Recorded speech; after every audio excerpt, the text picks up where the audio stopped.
Hi all. நாங்கள் August month வந்து ஏற்காடு தான் போயிருந்தோம். பெங்களூர்லேருந்து சேலம் போய் சேலம்லேருந்து நம்ம வந்து ஏற்காடு போய்க்கலாம்.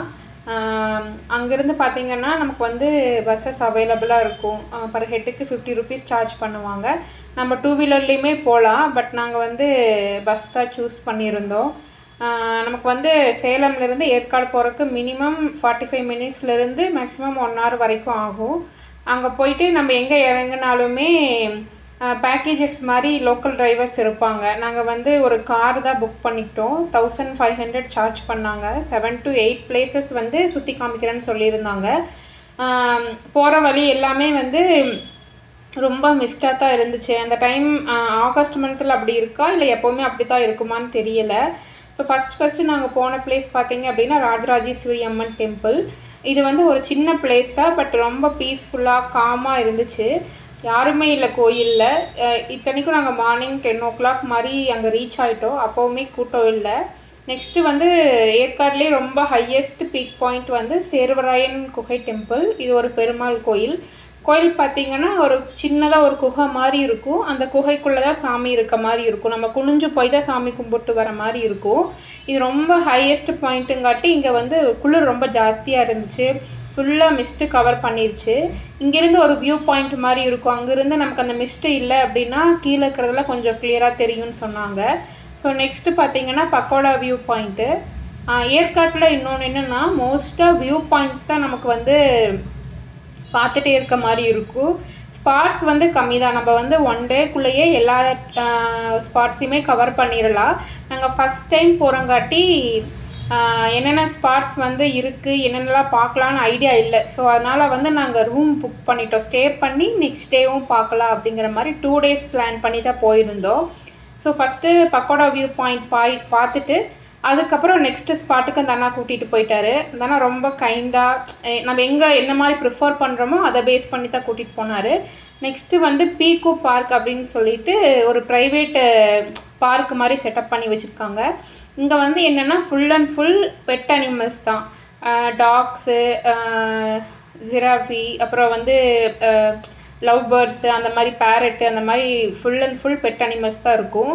ஸோ நம்ம வந்து எல்லா அனிமலுக்குமே ஃபீட் பண்ணுற மாதிரியும் இருக்கும். நம்ம வந்து இப்போது நம்ம அந்த பேர்ட்ஸ்க்கெலாம் வந்து நம்ம கையில் வந்து சீட்ஸ் கொடுத்துருவாங்க. நம்ம சீட்ஸ் வாங்கிட்டோன்னாவே அது ஆட்டோமேட்டிக்காக நம்ம கையில் வந்து உட்காந்துருது. இது எல்லாமே ஒரு நியூ எக்ஸ்பீரியன்ஸ் தான்.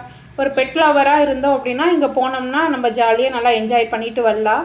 எங்களுக்கு இதெல்லாம் ஃபஸ்ட் டைமுங்காட்டி கொஞ்சம் பயமாக தான் இருந்துச்சு. இப்போ நார்மல் பறவை தான், ஒன்றும் பண்ணாது. பட் இருந்தாலும் ஃபஸ்ட் டைமுங்காட்டி கையில் வந்து உட்காருது, பக்கத்தில் கழுத்துக்கிட்ட உட்காருது, ஒரு மாதிரி ரொம்ப பயமாக இருந்துச்சு. அப்புறம் நெக்ஸ்ட்டு இந்த மாதிரி அதுக்கு பேர் என்ன, ஒட்டகத்துக்கெல்லாம் வந்து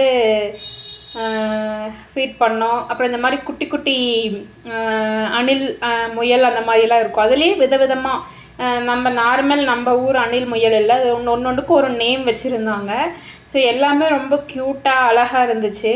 இது எல்லாத்துக்குமே நாங்கள் வந்து ஃபீட் பண்ணோம். நான் இதுக்கு மட்டும்தான் ஃபீட் பண்ணேன். மற்ற அனிமல்ஸ்லாம் எனக்கு ரொம்ப பயமாக இருந்துச்சு. நான் இதெல்லாம் ட்ரை பண்ணலை. ஸோ நெக்ஸ்ட் பாயிண்ட் பார்த்தீங்க அப்படின்னா லேடிஸ் வியூ பாயிண்ட். ஸோ டோட்டலாக இந்த ஏரியாக்குள்ளேயே 3 வியூ பாயிண்ட் இருக்குது. Ladies view point, gents view point, children's view point. எல்லாமே வாக்கபிள் டிஸ்டன்ஸ் தான்.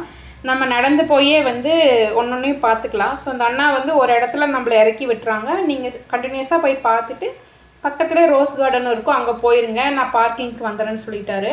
சரின்னு ஒரு ஸ்மால் ஸ்நாக்ஸ் எடுத்துகிட்டு நம்ம வந்து அடுத்து ரோஸ் கார்டன் போயிட்டோம். அங்கே பார்த்திங்கன்னா ஃபுல்லாக மிஸ்ட்டு. ஸோ கொஞ்சம் கீழே இறங்கி வந்தோன்னா அந்த மாதிரி கொஞ்சம் கிளியராக இருக்கும். நமக்கு எல்லா ஸ்பாட்லேயுமே சின்ன சின்ன ஷாப்ஸ் தான் இருக்கும். ரொம்ப வந்து ஹை லெவல் ஹோட்டல் அந்த மாதிரி எல்லாம் எதிர்பார்க்க முடியாது. இந்த மாதிரி normal Maggi shops, bajji shops, அந்த மாதிரி நம்ம லைட்டாக பசி ஆற்றிக்கிற மாதிரி ஷாப்ஸ் தான் இருக்கும்.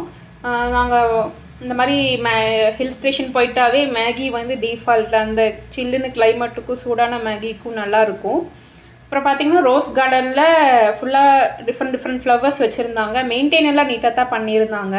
ஸோ அவ்வளோதான், இதோட எங்களோட ஸ்பாட்ஸ்லாம் கம்ப்ளீட் ஆகிடுச்சு. அந்த பேக்கேஜும் முடிஞ்சது. மொத்தமாக ஒரு 7 ஸ்பாட்ஸ் அந்த அண்ணன் கூட்டிகிட்டு போனார். பீக்கு பாயிண்டில் தான் நாங்கள் ரொம்ப அதிகமாக டைம் ஸ்பெண்ட் பண்ண மாதிரி இருந்துச்சு. நெக்ஸ்ட்டு வந்து நாங்கள் புக் பண்ண ரூமுக்கு வந்துட்டோம். ரூம் பார்த்திங்கன்னா நல்லா நீட்டாக மெயின்டைன் பண்ணியிருந்தாங்க. கொஞ்சம் ரெசார்ட் மாதிரி இருக்கும். இங்கேயே நமக்கு வந்து நிறையா ஃபெசிலிட்டிஸ் அவைலபிளாக இருக்குது. அதாவது சில்ட்ரன்ஸ் ப்ளே பண்ணுற மாதிரி நம்மளுமே போய் ப்ளே பண்ணலாம். ஸ்விம்மிங் பூல் இருக்குது. அதுக்கப்புறம் வந்து இங்கேயே வந்து பஃபே வந்து ரெடி பண்ணி தருவாங்க. அந்த மாதிரிலாம் இருக்கும். ஸோ நாங்கள் போய் செக்இன் பண்ணிவிட்டு ஈவினிங் ஆட்டத்தை போய் செக்இன் பண்ணோம். செக்இன் பண்ணிட்டு அங்கேயே நைட் டின்னர் வந்து புக் பண்ணியிருந்தோம்.